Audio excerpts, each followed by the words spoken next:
That should be fine. Okay. Okay. Maybe the quality for the other guy who was saying that the quality it is not visible properly. Maybe your quality has gone down. Please put it to 1080p, then it should work fine. Who was the other guy who said there was a problem? Who was it? Okay, thank you very much. Okay, so uh, we have done a couple of things. We have created a library by going from new and uh, new then library, okay, and giving the name work. Okay, so library name is also work and the physical name is also work, and then pressing OK. I'm not going to do OK because I have already created a library which is visible here now. Okay, can you guys see this on your own computers? Do you have an empty library called work? Uh, Okay, then that's fine. You don't have to do it. Okay, that means you already have it. I deleted mine from my computer because I wanted to show you. I did not know that it previously existed. So that if it's already there, it's not a problem. Okay. So the next thing we are going to do is that we are going to add a new project. Okay, that is what the typical workflow is. Okay. So so it is asking me whether I should close the current project. I'll say okay, I'll do that. Now the current project is gone. Okay, so the next thing I'm going to do is that I'm going to assign a new project name. Okay, you can choose anything you want, but today we are going to do a 4-bit ripple carry adder. Okay, so that is what I'm going to do. Okay, so let us uh, not a ripple carry adder, it's a ripple counter. Okay, so let me call it 4-bit, or maybe not start with a number. We can start with uh, counter ripple 4-bit. Okay, and choose the, instead of C drive slash test, which is what it is showing for me because I chose something else. So you are going to choose Verilog. What is it? Verilog work. Okay, C drive Verilog work. Okay, that is what a folder that should have been created when you unzip the file that I sent you on Moodle. Okay,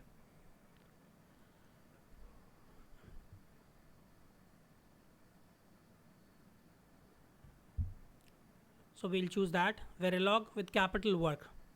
Okay, and then you say okay. So what we are going to do here is that normally we would create a new file if we wanted to start something new. Okay, but here I have already sent you 4 files which contain 4 different modules. So we'll just do add existing file. Okay, so I'll add an existing file which are, yeah, okay. So I would recommend anyway, that's fine. I'll slow down.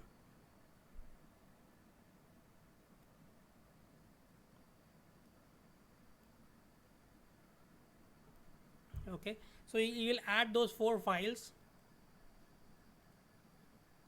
Okay, you'll add these 4 files. You can select, you can press shift and select all 4 of them at once. Okay, or you can drag your mouse and select all the 4 files. There are 4 files, so after selecting after clicking browse, you'll select those files. Those files are d underscore flip flop ff under dot v, ripple carry dot v, t underscore ff dot v, and finally t underscore ripple carry dot v. Okay, and it asks you whether you want to there are 2 options here. The 2 options are reference from the current location and copy to the project directory. Okay, so I'll explain what these 2 options are. So by reference to from current location means that it will keep wherever the location of those files is. Okay, in this case it is already in our project directory. Okay, by the way we have designed it, it's already in the project directory. But if it were not in the project directory, then it will reference from the location and the file will stay in that location. Okay, but if you do the second option, when you say copy to project directory, so it is going to not use the original files but will copy to the project directory. In this case it wouldn't make a difference because we have already copied uh, in our project directory itself. Okay, so we'll choose this reference from the current location because the current location is the same as the project directory. Okay, so we'll do that. Okay, and I'll show you one example also. Okay, so if you wanted to create a new file, we will not use that file today, but let us say if I wanted to create a new file. Okay, let us say, let us call that as test.v. Okay, so v stands, we usually have, if you don't know about extensions, you almost probably definitely know about extensions, but for example in Java you use java.java as your extension for writing a JavaScript, or for C you write .c. For Verilog we'll use .v. Okay, so the file type is going to be, it defaults to VHDL, but we are not writing in VHDL, we are doing Verilog, so we'll choose Verilog as our file type. Okay, so we'll do that, and then once we are done with this we'll close it. Okay, now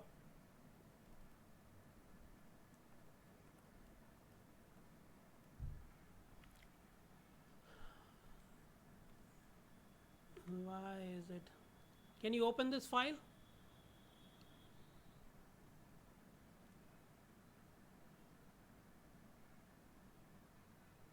All the files are blank.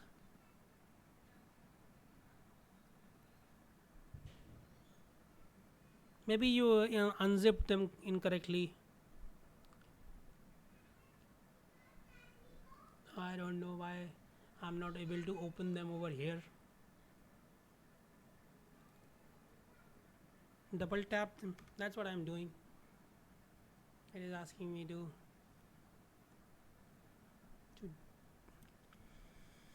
anyway.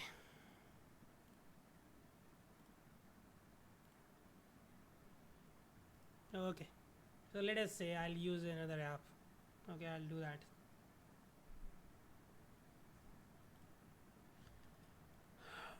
Maybe I'll try.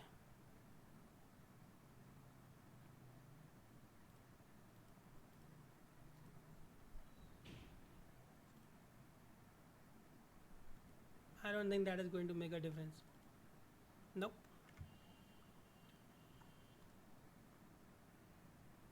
I did that as well. Anyway,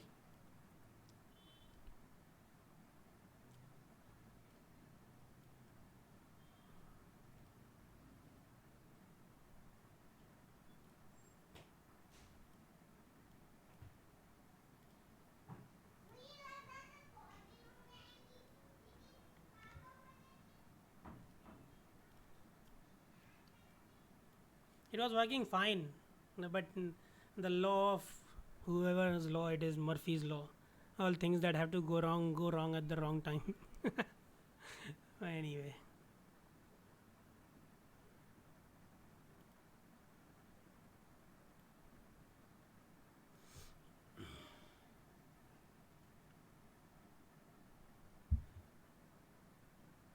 Anyway, if it can open for you, that's fine. If it doesn't open for you, that's also okay. You can right click on your C drive. Okay, you go to your C drive and right click on the file and edit it. Okay, and you can choose whatever editor you use. Okay, to do that. uh, I don't know why it is not working for some people, it is working for some people. I have no idea why it is happening this way. So let me uh, tell you a little bit about what we are doing here. Okay, we start with we have 4 different files, but I don't think Zoom people might be able to see this. Can you see this, people on Zoom, my file, or no? Okay, yeah. I have no idea.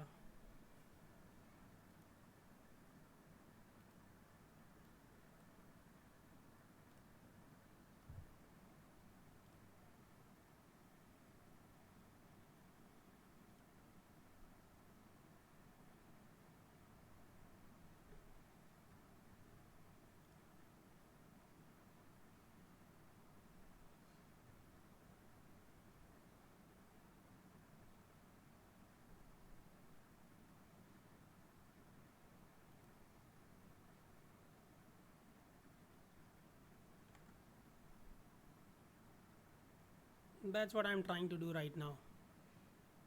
Thank you.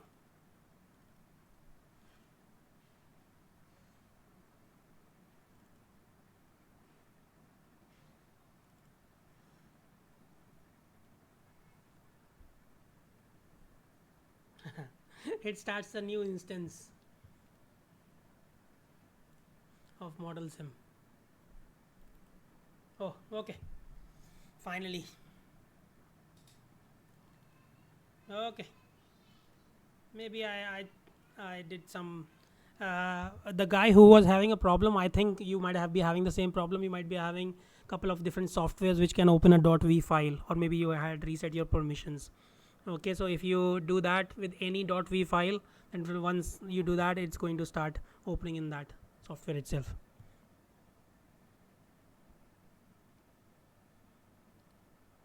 Okay, so if you do open with, okay, and you can go to more apps, then it will ask you in, if you click more apps, then go to the lowest place, then look for another app on this PC.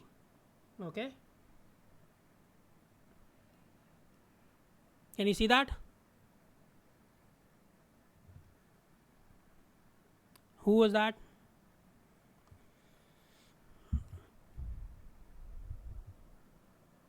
Yeah.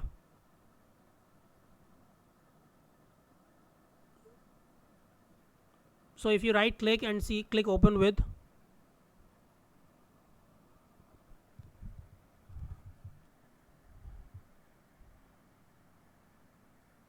Yeah, that's what I'm saying. Look for other apps. It click that. Yeah, go to the lowest place.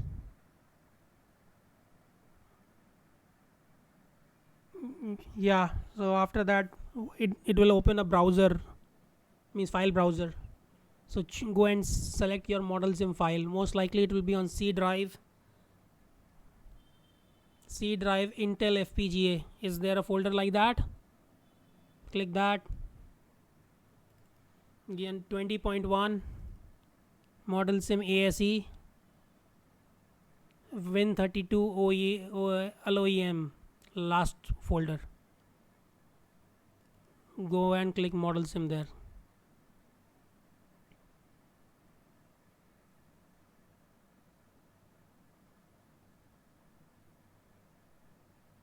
Okay, now it might open a new window, but close that window. Now if you double click on any of the original files on the your original window, then they should open in the same window. Okay. Okay, anyway, this is the first time I'm teaching any of this, not using a board in my life ever. So please forgive me if there are some hiccups. Okay, this is anyway, we all learn. So we have 4 different files. Okay, let us forget about this test.very, remove this file from the project. Okay, test.v I'm going to remove the for now. Okay, so remove from project. We only require those 4 files that I sent you. Okay, so I'll not go into the syntax right now. We'll cover that later on in the course. Okay, today I'm just going to show how to uh, use these. Once, let us say you have that magical power to write these codes. Okay, how to use this software to analyze your data. Okay, analyze your results. So we have 4 different files. I'll just tell what those are. So you have the DFF. This is a description of a D flip flop. Okay, just understand that for now. Then we have a T underscore FF. What is this? Can anybody guess? Yeah, T flip flop. And the reason I mentioned T flip flop after D flip flop was because we are using what? if you look at the description of T flip flop, I'm invoking an instance of, if you don't understand what I'm talking invoking an instance, all those things, don't worry about it. I'm just calling, if you know about functions, I'm calling a function called D flip flop.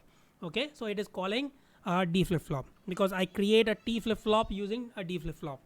Okay, so that is the second file. And then finally the third file, which is part of our design. Okay, the fourth file is a little bit different from these three files. The third file is ripplecarry.v, which contains the description for how to create a ripple. Carry is a wrong word. I have somehow I just realized it during this discussion, so my naming is a little bit off. It should be a ripple counter. Okay, so what it does is that it describes how a ripple counter is going to work in terms of T flip flops, as we discussed in class. We created the exact same circuit in class when we started studying about counters. Okay, the first sequential circuit that we designed was a ripple counter. Okay, you remember that?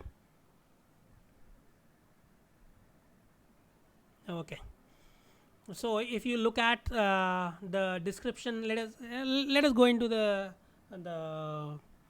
syntax a little bit. So if you look at your T flip flop, what do you have? You have Q, which is your output. Okay, clock and reset are your inputs. Okay, so this T flip flop is a little bit different from the other T flip flops that we talked about. We had a T input as well in that particular T flip flop. Here we are assuming that there is no T input into a T flip flop, and it always does what? It always toggles as long as the reset is not 1. Okay, if reset is 1, then the output is definitely going to be a 0. Okay, other than that, it always toggles. There is no T input to control the toggling. Okay, it toggles automatically at every clock edge. Okay, so that is what it is. And then finally we have our let me try to reduce the height of this. So finally we have the different file that I was talking about, the fourth file. This is the stimulus file. Okay, the previous three files were your design files. You were describing how your circuit is going to work. Okay, now in the fourth file you are giving specific inputs. Okay, you're giving specific inputs, and your software is going to follow those specific inputs and going to do something about it. Okay, we'll go into that a little bit later on, what each of these means. Okay, so let me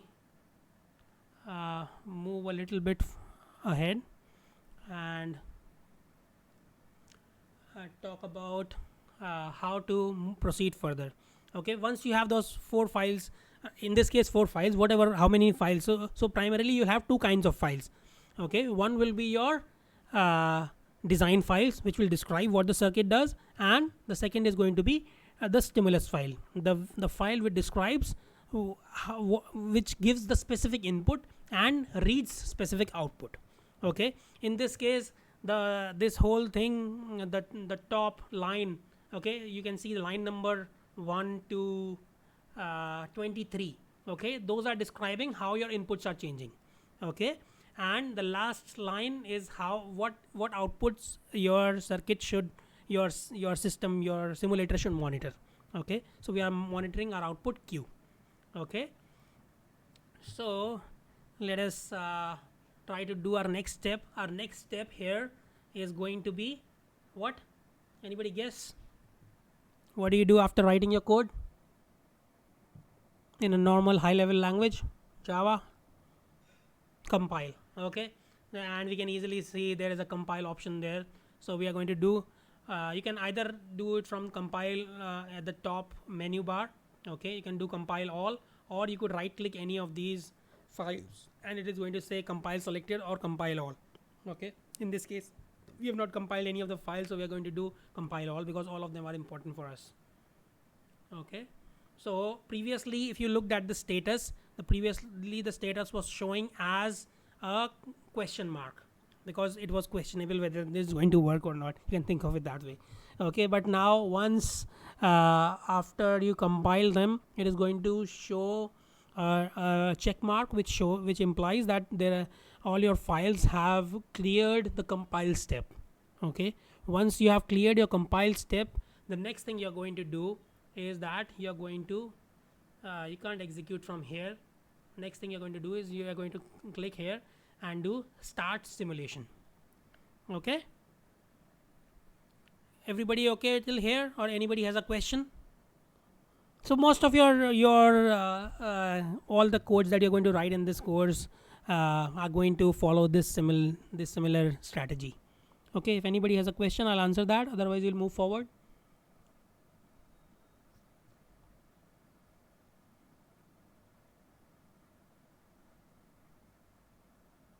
No, this is the stimulus file. Stimulus. If you remember your biology, there is a stimulus, and then there is. It is different from other files because in other files we are not providing any specific input. Okay, those are just design. Okay, this is how your T flip flop works. Okay, there is a relation between input and output, but you are not providing any specific input. But in this particular file, we are providing specific inputs. At this time, this should happen. At this time, this is the input. At this time, this is the input. Okay, now you got it. Okay, anybody else has a question?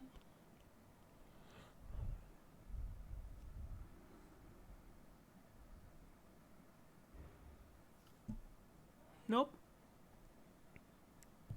Okay, so let us move on. So we are going to, once the compile step is clear and all of our files are have a right check mark along with them, then we can start our simulation. We'll click start simulation. Okay, then it will ask you which particular file should I simulate. Okay, then if you look at what is the name of your module. Okay, let me hold on a minute, let me go back a little bit. So if you look at each of your files, and that is a very good practice, although it is not required by Verilog that your file name should be the same as the module name, but it makes your life much simpler if you keep only one single module in one file. Okay, you can have multiple modules in any file. Okay, it is possible as far as syntax of Verilog is concerned, but as far as best practices is concerned, I think it's always better that you have only one single module in a file. Okay, and the file name should be the same as the name of the module. Okay, that will make your life much easier. In this course it does not matter, because in this course it matters in the sense that you should do this. Okay, I'll insist as far as our assignments are concerned to do this. Okay, but from a practical point of view it does not matter because your codes are going to be pretty short. But if you are writing a code where there are 100 different modules, and so it might be a big problem for you to find out in which particular file a particular module is defined. Okay, so it will be a big problem. So it is always a good practice to keep one single module in one file and name the file the same as the name of the module. So if you look at any of the 4 different modules here, that is what I have followed. Okay, yeah.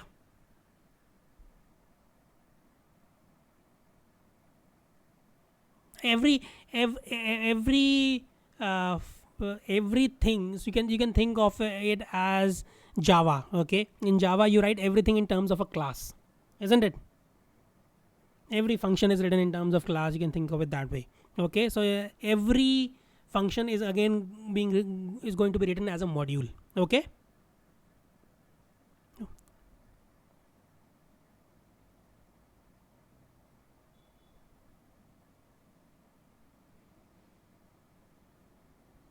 yeah, but in this case if you look at the ripple carry here, this module is a little bit different from the other modules. Okay, because even if you want to, you don't need classes in Java, but you have to write a class in Java to for the program to even run, isn't it? I don't remember, but I think that is the case, isn't it? Similarly, you guys have not done Java, you have done C++. I don't know what this is. What? Okay, so you had in your first year course, was there an option to do C plus plus or Java, or it was both?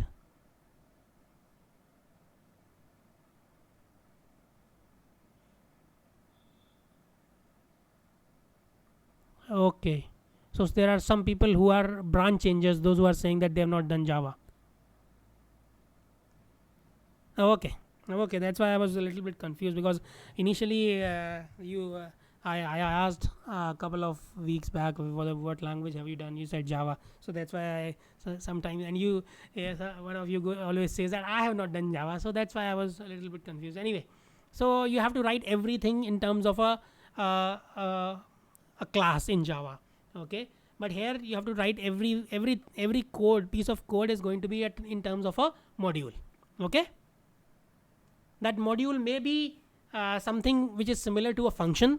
Okay, like in a normal language you have functions, then you can call those functions, or a class, you can call those classes and create new classes, so something like that. Okay, hierarchical. So if you know hierarchical programming in Java, it is very similar to that. You keep on creating higher and higher classes. Okay, okay, but even if you want to run a program without using any class, you means you don't need the a class, still you have to write a class. So similarly, even if you don't really need a module, you have to write a module, because that is the syntax of this particular language. Okay, okay, so this particular module is not going to be called anywhere else other than when we are going to run our code. Okay, so we necessarily did not need a module, but that is the way this particular language works. You have to write a module. Okay, so when I say simulate, I say start simulation.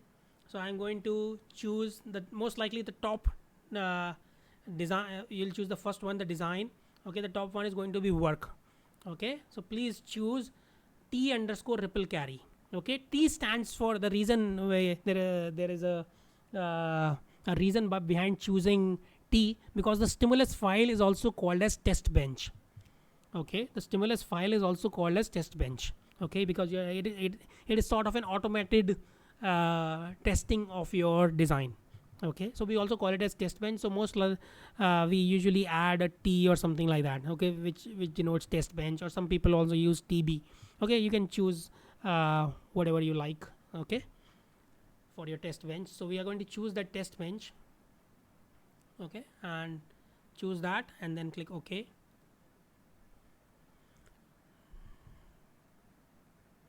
Yeah.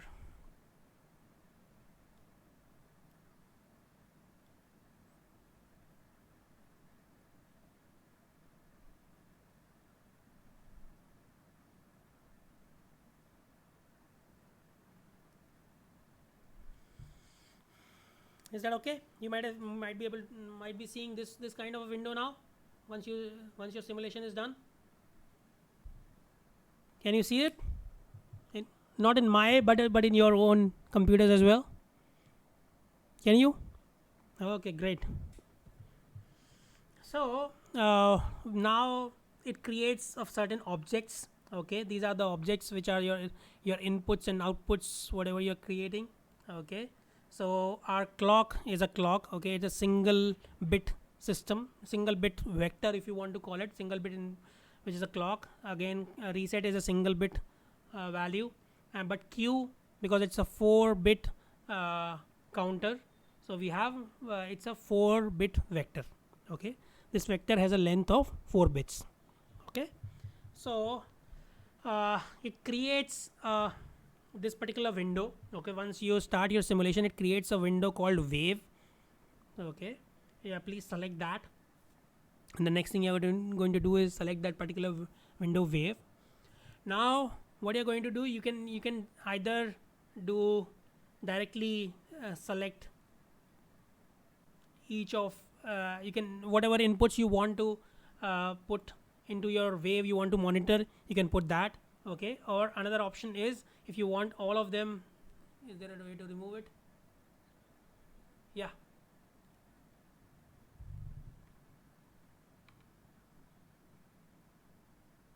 it's not showing. Okay, what about this lower window? Can you see that? This one. Yeah, I'll do that. So can you see this? Yeah, was your simulation done correctly? Can you see this part or no? Who was the guy asking the question? Can you see this? No, this is not the same voice. Okay. Okay. So what we are going to do? Please right click and you can say add wave. Okay. Right click on this instance.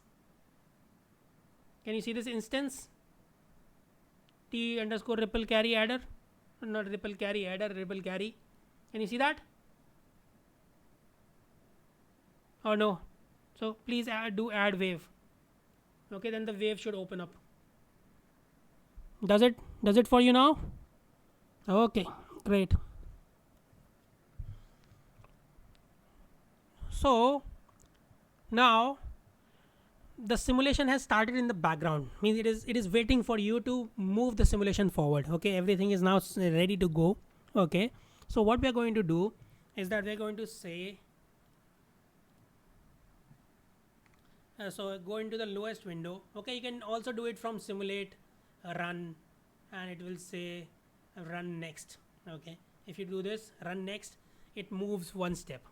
Okay, it moves one step. So let us zoom in a little bit, maybe. So if you look at it here, let us do this again. So if I do run next, okay, you can also type. You don't have to if you like using the keyboard, it is much easier to do it this way. If you go to this, this is called as the command window. Okay, you can type run dash minus, run space dash next. Okay, dash is the same as minus. Okay, if you do that, it is going to move forward. Okay, you can start seeing let me, what is the zoom in? Zoom in is I. Okay, so you can press I again and again, so you can zoom in. Okay, I for zoom in and O for zoom out. Okay, so you can see that your simulation is moving forward. Okay, you can do again run next.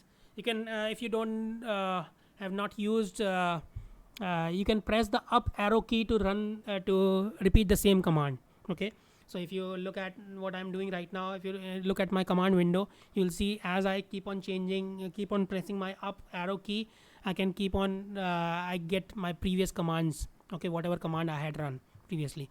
Okay, so you can do run next, so it keeps on moving forward. Okay, so what we are doing here is that our clock is changing at every 5 time, my time, whatever my time period and time scale is. Okay, so if you, so in this case, yeah, it is doing it in 5 nanoseconds. But if you look at your this file, okay, t underscore ripple underscore carry, if you look at the time scale. Okay, so time scale is defined as 1 nanosecond. 1 nanosecond, we'll talk about what a slash and the 1 nanosecond stands for later on. Okay, but please understand that we are using a time scale of 1 nanosecond, so everything is happening in those multiples. Okay, multiples of 1 nanosecond. So in this case, our time period of our clock, if you look at the clock, if you look at this clock, it is changing at every 5 nanoseconds. So your time period of the whole clock, the time period is defined as the low cycle plus the high cycle. Okay, so the time period is 10 nanoseconds. Okay, and you can press a cursor at any point to know the exact value at that point of your output. Okay, so you can also press this plus icon over here. Okay, this is your Q. Okay, here are the names of the different inputs or outputs. Okay, clock, reset, and Q. Since Q is a multi bit vector, so we can also look at the individual bits of that particular vector. Okay, so if you look at this, you can keep moving forward and you can see at every, so my yeah,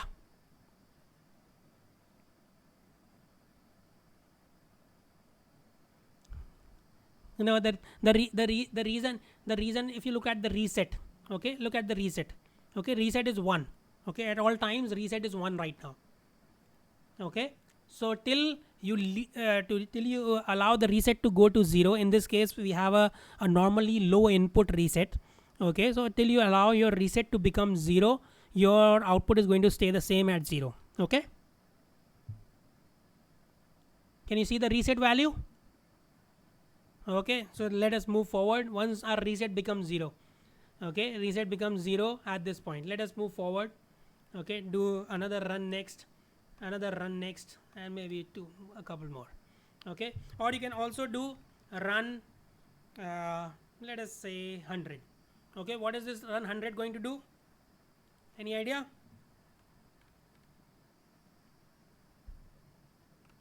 Any idea what run 100 is going to do?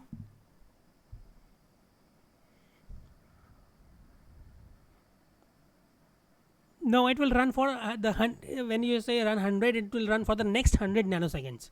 So in this case we have run up till where?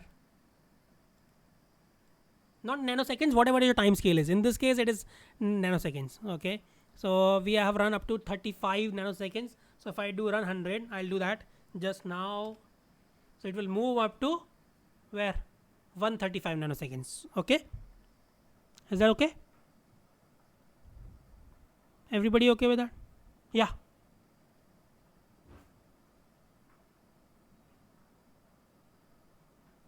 Where? Yeah. No. It will be different depending on where you are in your. You can move this cursor around.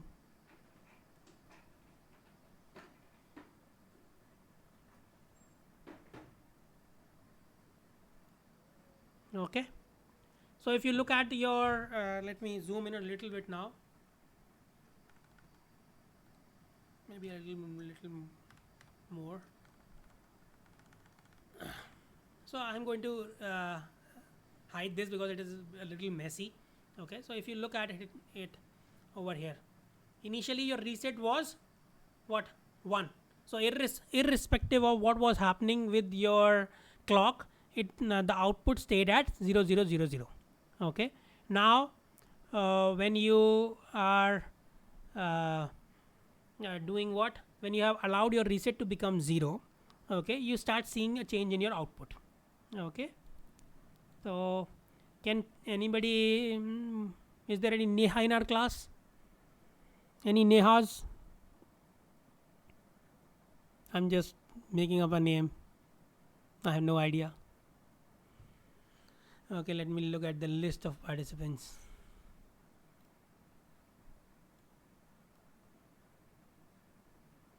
Aditya Singh, are you there? Yeah, what do you think? Is this a negative edge triggered T flip flop or a positive edge triggered T flip flop? Good. So if you look at where is your output changing, okay, if you look at this output change, output of your 0 flip flop, okay, Q0 went from 0 to 1, where? At the negative edge of your clock. Okay, so therefore it's a negative edge triggered flip flop, and we already know for ripple counter to work we need we need negative edge triggered flip flops. Okay, do you remember that? It won't work properly if we had positive edge triggered T flip flops, the ripple counter. Okay, so please pardon me for my mistake. It is nothing to do with carry. Okay, it's a ripple counter. Okay, my all my namings are a little bit off. Okay, yeah.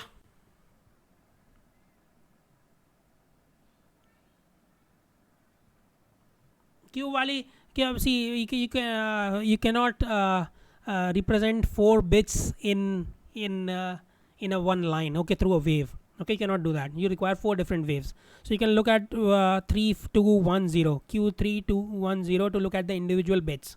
Okay, that is one way. And if you let me zoom out a little bit. Okay, if I zoom out, you will see that you are there is some transition happening. Okay, if you look at this place, okay, you can see a transition happening in Q. Okay, let me hide this. Let me hide off all the others. Okay, you will see a transition happening. Can you see that?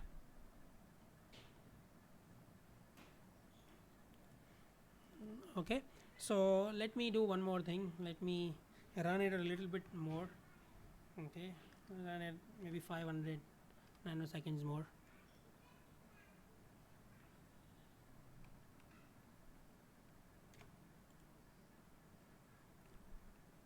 Okay, now it is no longer showing you the values because I have zoomed out a lot. Okay, it is only showing transitions. So it is just telling you. So if you look at this waveform, it doesn't mean anything other than it is telling you that at this particular point there is a transition happening. Okay. Okay, you cannot read the value of q from this waveform directly. Okay, you need all the four different values of q's, okay, to read the value. Is that okay or no? Who was the person asking the question? Yes, Paritosh. Is that okay or no? No, it is not a very emphatic yes. Can you tell me what is the confusion?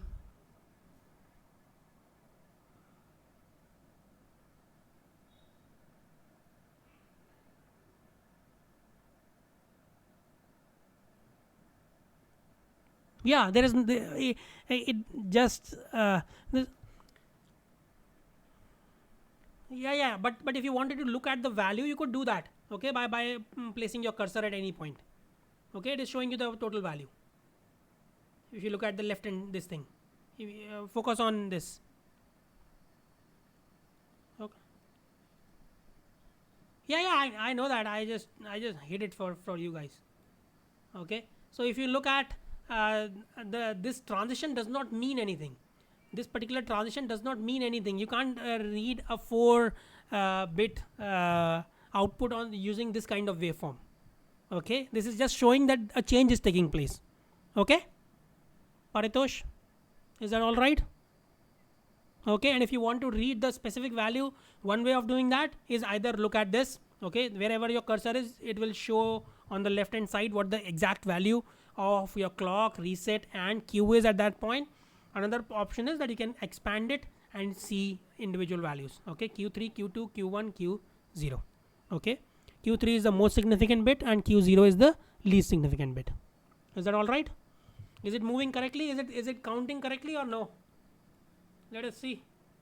We are going from 0 1 1 0 1 1 1 0 0 1 1 1 0 1 1 1 0 and 1 1 1. Okay, and if you look at your this command window, you can also see that the way we have written our code, it should also give a text output. Okay, so it is doing that as well. Okay, so that is all I have for today. So this is a basic introduction of how to use this code. In most cases, I think this should be enough for what we are going to do as far as this particular software is concerned. Okay, if anybody has a question, I'll answer that. Otherwise, we will stop for today.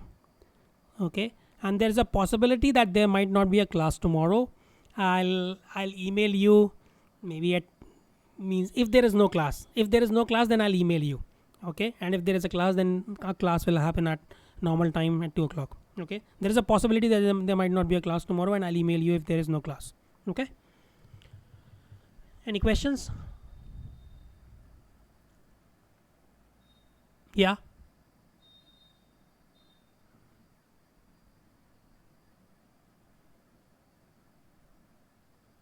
yeah.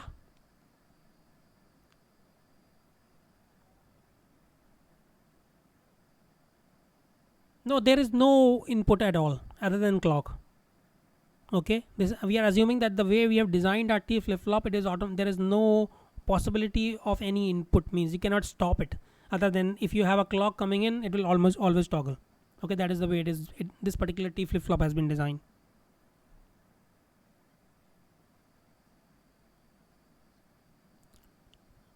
हाँ, जो हमने class में किया, या जो हमने class में किया है उसमें हमेशा t इज इक्वल टू 1 है इस पर्टिकुलर डिज़ाइन में.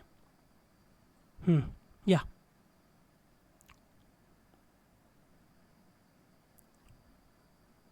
हम्म हम्म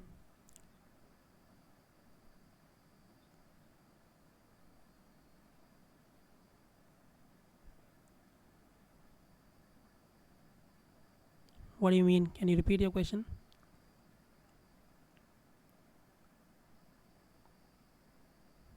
Hmm.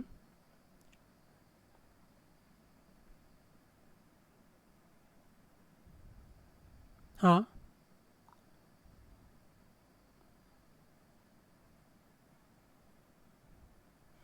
I mean, if you look at this particular code, it is, or let me expand it a little bit. Let me see.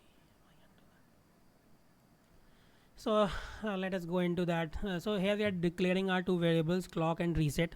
Okay, this is our, again, our output queue. Okay, and we are invoking our ripple carry adder. Okay, which has these particular inputs and outputs. So what we are doing here, initially I'm assigning the value of clock to be 0. Okay, and after that I am saying that the clock should become not of clock at every 5 nanoseconds. Okay, so that is how our clock is being defined. Okay, so clock keeps on changing until my program stops. Okay, that is the way I have defined my clock. Let us move forward. So I am defining initially that my reset should be equal to 1. Why am I doing that? Because if reset is not defined, if I don't put it equal to 1, then we do not know what the output of my clock, my T flip flop is going to be. So this is something that is really important in this particular case. Okay, I have to define. So that is the way we normally do it. We initially start with a reset situation. Okay, so we are resetting at time t is equal to 0. We are resetting our the input to all the flip flops to be equal to, we are applying a 1 to all the resets, so the output of all the flip flops is going to be a 0. Then at 15 nanoseconds I am putting my reset to be equal to what? So 0. So you can look at the last bit. Okay, here 1 stands for the length of your whatever. So in this case it's a 1-bit number, so therefore 1 is the length of your number. Okay, so it's a 1-bit number. This distinguishes between the length of your number and the remaining part of the number. Okay, then you have b stands for binary. Okay, and 1 is your actual number. So in this case this is a 1-bit number with the value 1. Okay, this is a 1-bit number with a value 0. Okay, so at 15 nanoseconds I'm putting the value of reset to be equal to 0. So your output will start changing after 15 nanoseconds, and at 180 nanoseconds I'm putting, again applying a 1 to our reset to check whether our reset is working properly or not. Okay, and then after not at 180, it is 0 plus 15 then plus 180. Okay, this happens after the previous whatever happened. So this should be at the, if you were to talk in terms of simulation time, then this will happen at t is equal to 195 nanoseconds. Okay, then 10 nanoseconds after that this should again go back to 0, and at 800 nanoseconds this should finish. Okay, so you're defining the values of reset and your clock at every point of time. Yeah, go ahead.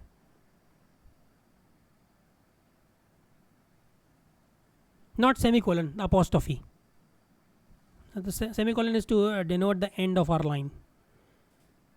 Okay, okay, okay. Any other questions? Okay, then I'll stop and we might continue tomorrow. We won't need this software anymore.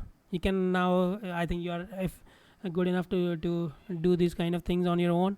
If I need it, I'll email you that you need to set up your software for that particular class. Okay, tomorrow we might not need it. If you'll need it, I'll email you tomorrow as well. I'll decide what you have to do tomorrow. Okay, okay, bye bye. Thank you, bye.